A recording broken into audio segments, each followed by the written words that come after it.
আধুনিকতা, চাকচিক্য, beauty parlour, সুন্দর দেখতে, চমৎকার, উপরে ফিটফাট, ভেতরে উপরে বিউটি পার্লারের এমন ভাবে রং লাগাইছে মনে হয় যেন আসমানের চাঁদের থেকেও দামি। এত সুন্দরী হয়ে গেল,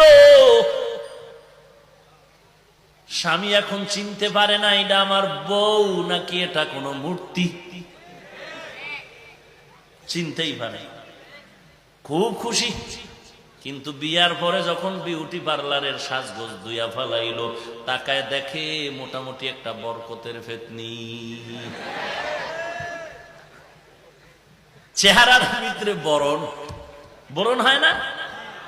হায়, আমি দেখতেছিলাম তো আসমানের তারকা, কি হইল আমার কপাল। এখন আবার সাইড কালেকশন শুরু হয়ে গেল। স্বামী যখন ডাইনে দৌড়ায়, ম্যাডাম কয় আমারও তো রাস্তা অভাব নেই, আমি আর একদিকে যাই। এরে নবীর উম্মতের দল, দুনিয়ার যাই লাইনে যত আধুনিকতা দেখতেছি এগুলো সব মানুষের জন্য বিপদ। বিপদ দেখছেন নি? বাঙালি তো কি কম, খানায় ভাতে যদি ফারম দেয় এক বান্দাও খাইব না। ফারম খাই না, ফারম খাই না, অথচ বাংলাদেশ না গোটা দুনিয়া ফার্মের উপরে ভাসে। একটা চাইনিজ হোটেল ফার্ম ছাড়া আছে? কথা বলেন না কেন? এই নারায়ণগঞ্জে পঞ্চবটির চিপা চাপায় খালি ফার্ম টানে। কথা বলেন না কেন?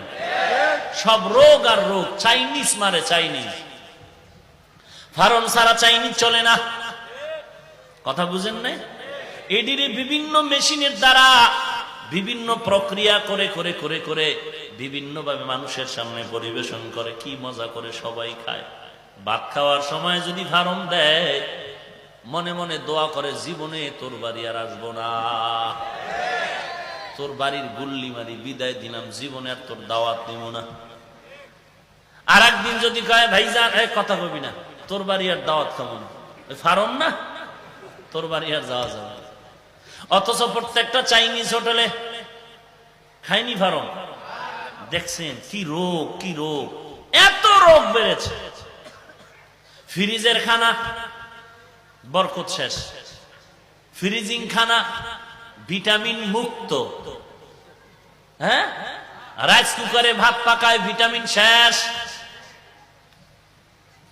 এরপরে তো মেডিসিন মারা আছেই। যত আধুনিকতাই